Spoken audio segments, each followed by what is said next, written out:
bro, the ruling class completely fumbled the ball.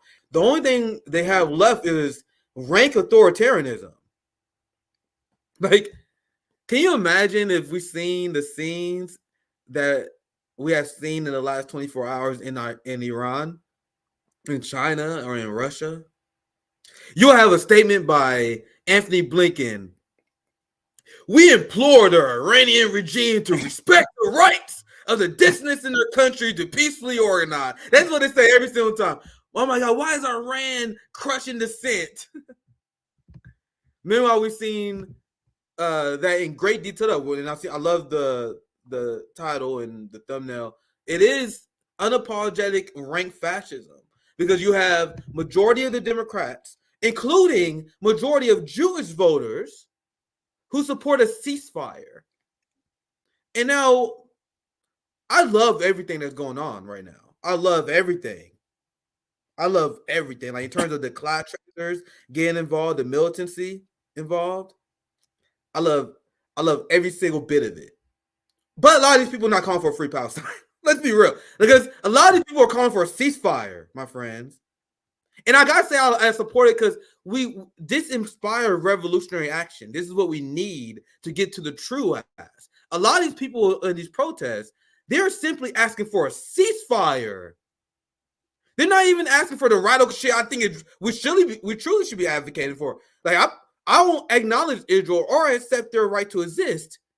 They are a terrorist state that violate international law. There's no reason to accept that. But so despite the fact that you have very, well, I think mild ask, like you have people like, hey, can we please stop funding a genocide? Can we please stop doing that? And the response of our government is to send out the NYPD and police militias all over the country and brutalize protesters. And guys, they do this at the same time as they protect and shield Mossad agents that was inserted into these protests as chaos agents, which these same Zionists and Israeli domestic terrorists was launching fireworks and attacking Palestine. I told you guys I'm gonna stop saying that, and I implore you guys, stop saying pro-Palestinian protesters. It creates us versus them. We are anti-genocide protesters. Like, this happened anywhere else, we'd be pissed. But like the fascist Zionists, they was assaulting the pro-Palestinian students and supporters with the protection of the police. It's literally unreal what we are seeing nowadays. And as you have, and I actually, CJ, I'll pass you before I get started. CJ, anything else you want to add? Because I can kind of preface this, and I like that we're doing Nick and CJ today because of my move. I'm kind of more hovering over the story and getting not surface level, a little deeper than surface level, but I know the rest of my RBN family has been engaged a lot more than me. So it's like I'm able to give an angle of a person who may not be as entrenched in this, and this looks ridiculous to me. Bro, like this is why I'm like, okay, I got to do a show today because a couple of days ago I was like, I wasn't gonna do a show, and then when I select, because Professor Zunka sends me shit because he's on campus, so I'm getting texts of what's going on, and I'm like, what the hell? He's sending me pictures and shit. I'm like, what the hell is going on over there? So that's why I'm like, okay, we got to get back on here because what we're seeing here, what we have to understand is, like, this is why I say post-pandemic, there's been such an unmasking of the empire. And one of what this unmasking I'm about to say is the police unmasking. Now you have a group of people who are saying stop killing people, and those people are the people the police have been called on to come to remove. Do you see who the police are working for? Do you see why the police, the entity? It doesn't matter if you are a good person outside of your job. The entity is the issue. Look what they're doing now. They should be coming in on the side of the protesters, protecting us as we barrel in these buildings and take over these buildings. That's what the police should be doing. But they're not, because they're not on our side as a working class people. So this is just a way to crystallize The police are not part of the working class. The police are not part of any sort of working class international movement. They are the defenders of the ruling class. But go ahead. Yeah, that's why I say unapologetically that there's no such thing as a good cop. Because if you're a good cop, you get fired yesterday. A good cop disobeys orders that don't serve their primary agenda of protecting and serving. Who are they protecting and serving right now, my friends? With this, they're protecting and serving the interests of a hostile, genocidal foreign power. Then are they raiding and being the shit out of the ruling class so they can provide us health care? Are they storming Congress to stop the illegal wars that we're funding? I thought their job was to be law enforcement. So Joe Biden is breaking Leahy's law and funding terrorists. So are the cops going to break into the White House? No, they don't serve the law. They serve the ruling class. And if you sign up for this, you should never be trusted in the movement. You should be a hostile force. So now all the progressives. I'm gonna see if I can find this tweet because the video I reply with this is pretty crazy. Right now, I'm literally digging for all these crazy police brutality videos. There's so many of them. But all the progressives who oppose defund the police, oh man, come on, man, we need reforms. You gotta know the NYPD police budget is 3 times higher than North Korea's military budget. The NYPD police budget is similar, and I say that because they often overtake each other. Their police budget is similar to the military budget of Iran. But people wanted to move away from the financial argument. Why are they spending as much as other countries' military for policing? Because they're preparing to go to war with their own people. CJ, who said that 2-3 years ago? RBN. Other people are like, we can't talk about defund the police. We might scare suburban white people. The same people cheering this on. We don't scare suburban white people. We tell the truth. The ruling class was openly preparing to go to war with anyone who dissents against their wars and against their authoritarianism. And the many people who consider themselves anti-establishment let it happen because they didn't want to support defund the police. That's the moderate position, fam. You guys understand the most unhinged part of the criminal justice system in the United States is the funding? Like, people are like, oh, we got to talk about reforms. That was the craziest part. That's the biggest weakness. If you're a fiscal conservative, why are you not? We can poke fiscal conservatives about how much they spend on the police. That was always their biggest weakness. And then a bunch of social democrats wanted to run away from it. And then they see militarized tanks going down the city. And they're like, oh my God, why is this happening? Because you guys advocated for it. I know it's... Let me say this. Go ahead, CJ. And let me also say this. For those who were against defund the police, for those who are supporters of the Democratic Party as a whole, this is what you sign up for when you make a deal with them. Yeah. This is what you sign up for. So yeah, they'll let you say all the virtual signaling of healthcare and all that, which they're never going to bring up legislation. But this is the deal you make up with. This is the deal you made with them, because this is the Democrats that's doing this repression. This is Joe Biden administration in office. So you can't walk this line. This is why I said this is such an unmasking. It's an unmasking of this social democrat, justice Democrat bullshit. It's an unmasking of that. Go ahead, Nick. Yeah, I didn't mean to, but yeah, I'm never gonna live it down because, bro, I talk about all the time. I still remember shit because I was part of the Bernie campaign, but I was deep in the Bernie wing of the left. Bro, I remember when I was publicly, very openly, I thought that we all was going to rebel once Bernie lost, and I was openly against Biden. The amount of people who used to love my work and then despise me, like out of nowhere, because I want to support Biden. Those same people are turning around like, oh my God, this is fascism. This is what happens when you vote for Democrats. Hold on. Nah, bro. We need a time of accountability.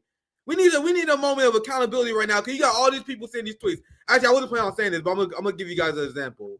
because I was just tweeting about this earlier today. A lot of people are confused because I have seen this storyline happen quite a few times. You had Hassan that tweeted this out. Let me see. Here it is.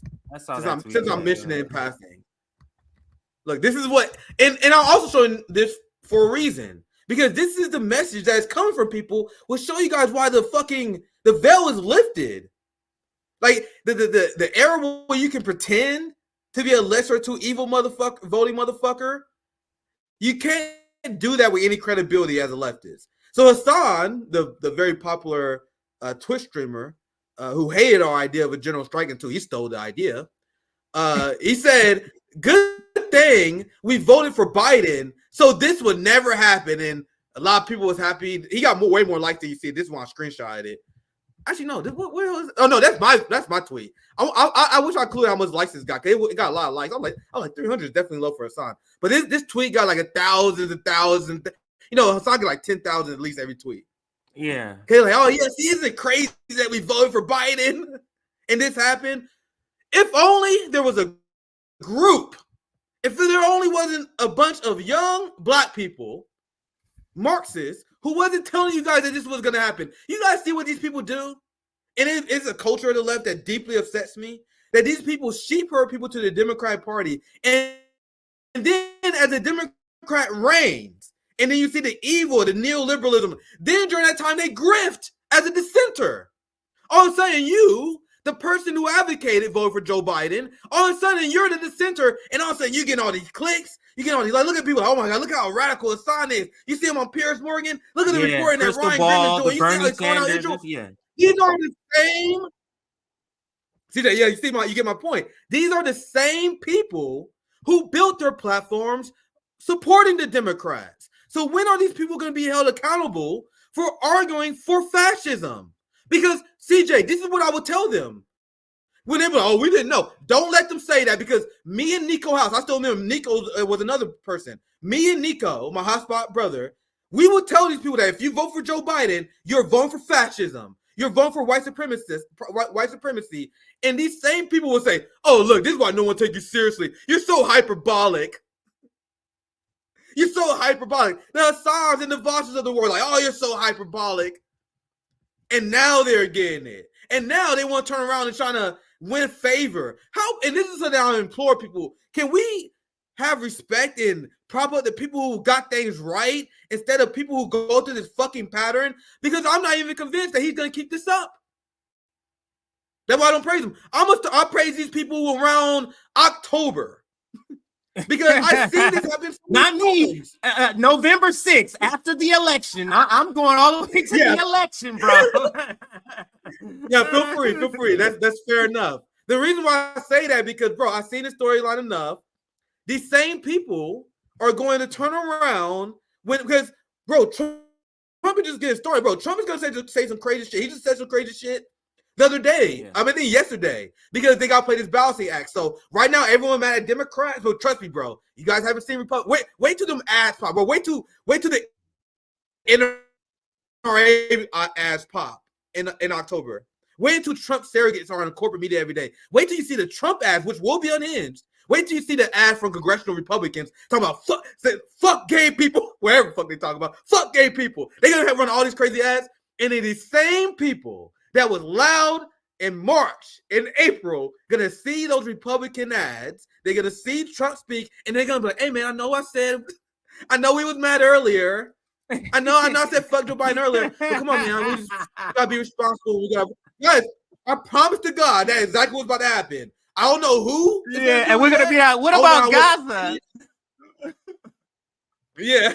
We're gonna be like, what about Gaza? We're gonna be like, what about Gaza? And we're gonna be like, what about Gaza? What about 50,000? Because probably at that time we'll be at about 50,000 dead people. They're gonna be like, why are you bringing up old stuff, bro? Why are you bringing up old stuff? But we can't let me just make an add to your point. Let me just add to your point, because you were saying we can't let these are two faces. These social democrats are two faced, because the whole reason Israel even has the money and weapons to do what they're doing is because you guys supported the Democratic Party. That's the whole reason they have that. Now, we can't let them forget how many things are they getting it wrong, Nick? Have you seen the latest thing that John Fetterman has been doing, Nick?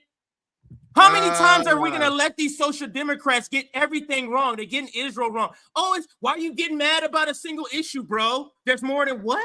Bro, you think I'm ever going to let Fetterman supporters live it down? I'm going to let you can finish, CJ, but you think I'm ever going to let...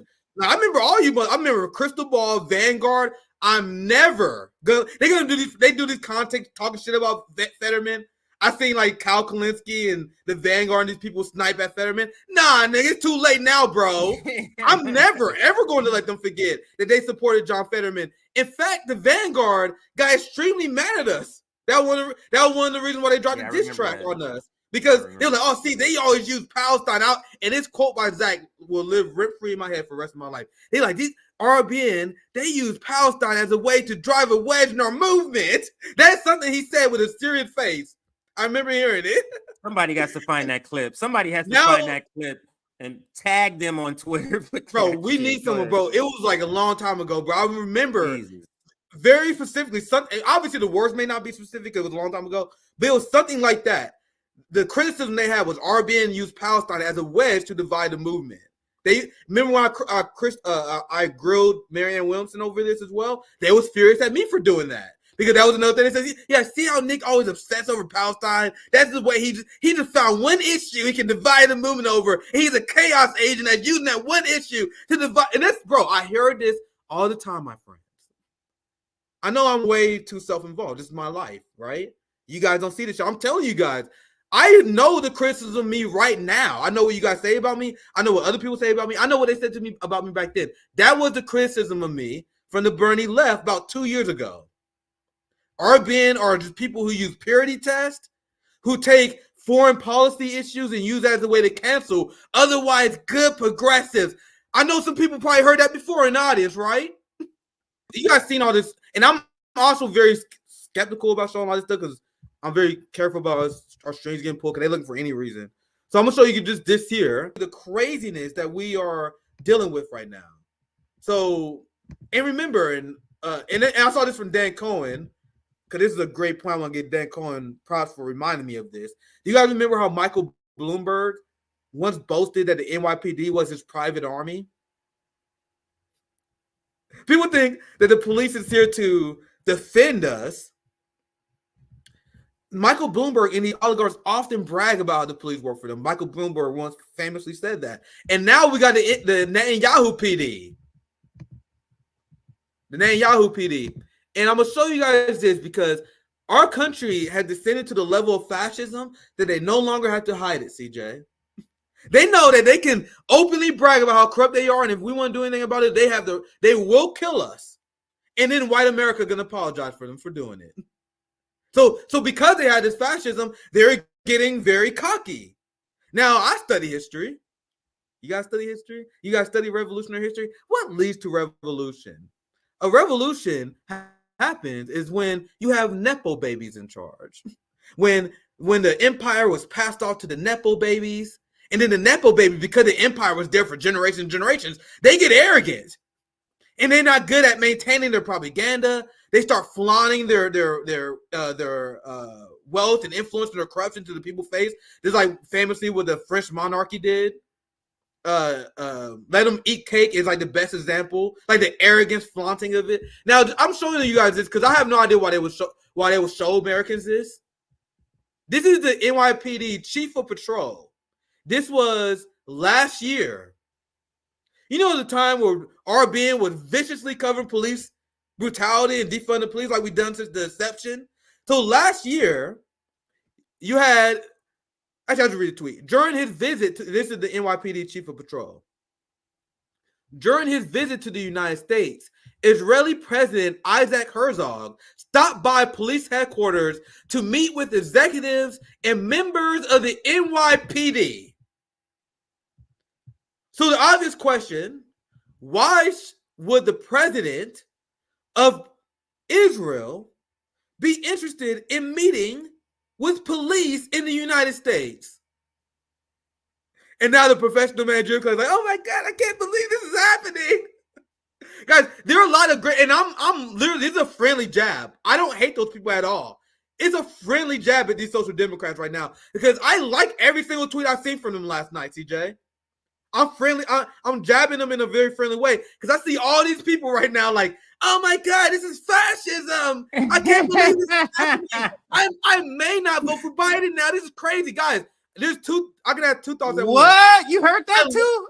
No, CJ, I know you more offline than me, so I'm telling you. I never see this stuff. So, guys, I like those tweets. I love their energy. But I can have 2001. I also can playfully jab them because it was obvious this is always the end result of you supporting Democrats and being apologetic of the police state. You would think that this would be treasonous here. You have all these white people, and Sean Strickland was one of them. He was a former middleweight champion. Actually, let me see if I can find it. Fuck. I didn't quite ratio him. But you know how people have a lot of followers. Like he was a former UFC champion, so this motherfucker got a ton of followers. He was saying something like, I don't know if I'll be able to find it super quickly, but he was saying stuff like, man, I hate how fucking people in this country always fly the flag. He was talking about Mexicans. I'm scrambling to find a tweet. He was talking about Mexicans. He was like, why all these Mexicans always fly non-American flags? Because you gotta know how the MMA community is. Fucking cringe as hell. Here it is. I had to show you guys this. So this is not a ratio, bro. This is pretty good when you go after someone pretty damn famous. So look, before I dive into this guy, I decided this would be good to show you before I show you guys the flag. This is what you will hear from white America. White America will say this shit with their chest. CJ, white America, I'm so sick of seeing goddamn foreign flags in America. I don't get it. You left your corrupt country to come to the United States and you still rep what you flag? The worst is the Hispanics. See, you guys see who he called out? Look at the white boy. He know who his masters are. White boy know who his masters are. So he's not going to call the Israelis, and obviously this is the tweet I clapped his ass on when I say this. He's not going to call out the Zionist traitors to this country because many white Americans know who their masters are. So what white Americans going to do, like Sean Strickland, former middleweight champion, he's going to complain about Hispanics flying the Mexican flag. Like, the worst is Hispanics born in America who fly the Mexican flag. Where's your loyalty? Just go back. Go back to where you come from. Enjoy your foreign flag. So obviously I said the obvious. Clipped his ass. Keep that same energy for Zionists who fly the Israeli flag. I bet you won't. About 10,000 likes on that. And the reason I'm bringing this all up because look at what Sean Strickland is not mad at. The NYPD flying the Israeli flag. Where are the white people right now, friends? Where are the white people like, oh, you guys flying foreign flags as they got Confederate flags up? Oh, you goddamn Africans, all the Mexicans, all you motherfuckers flying other people's flags. They don't got shit to say to Israel. These white boys in white America, they know who their masters are. Why aren't white people lining up and saying, hey, if you fly an Israeli flag, go back to Israel? Right? But anyway, that was a completely unplanned rant because it's just absurd to see this, right? But it's a good one because it shows the hypocrisy that they only try to use that sort of explanation. It shows the racism, basically. It shows that because you're only saying flags when it comes to non-white people, but white countries or white flags, just like the Israel flag, they have no issue with. You guys realize that Israel is literally planning a Rafah Holocaust. We are currently seeing probably the worst, most blatant violation of human rights and international law in decades. And I'm being very cautious when I say that because I want to go harder than that. But let's just keep it simple, say decades. Because look at this. This is what's going on in Rafah right now to maximize the amount of Palestinians that are killed. CJ, let me read this out. This is truly insanity. And if you're not pissed about this, you're an enemy. We deserve to put you down. During this military excursion, the Israeli government set up checkpoints so people in Rafah can leave Rafah. Because they're like, oh, we care about civilians. Like, now check out what the checkpoints actually are. The checkpoints are designed to allow some women and children, some women and children to leave Rafah ahead of an expected Israeli offensive. But unarmed civilian Palestinian men will likely be separated from their families and remain trapped in Rafah during the expected Israeli assault where they're going to kill everybody. Do you guys know how many children in Gaza only have one male dependent? Because the mother was killed. So I saw a story, and I'm mad I can't give credit, but I saw a story a long time ago about the rise of single parents and single dads in Gaza because there are a lot of women who was killed. So you guys understand, by doing this, they're literally about to eliminate the father and create countless orphans because there are a lot of Palestinian children that only have one father household now because of the genocide.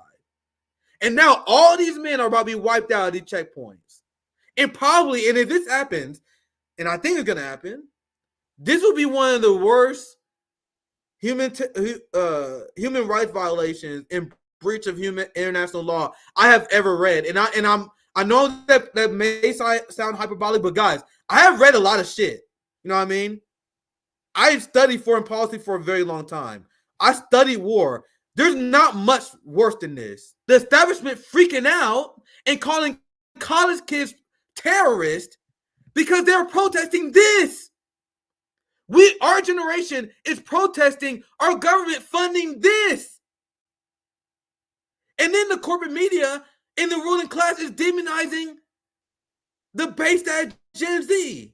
Yeah, I actually hadn't heard about this checkpoint story, which is absolutely absurd. But yeah, but what I don't understand I mean, I'm sure they're going to have some bogus story, but it's getting to the point, Nick, where it is like SNL levels, like comedy sketches, when John Kirby comes out here and tries to say, oh, I don't think Israel's doing that. I don't think Israel's doing this. Like what would they have to say? What could they possibly have to say about this new thing you're talking about in Rafah? It's just amazing. But they're going to come up with something. But it also speaks to the point I was making earlier. It's an unmasking.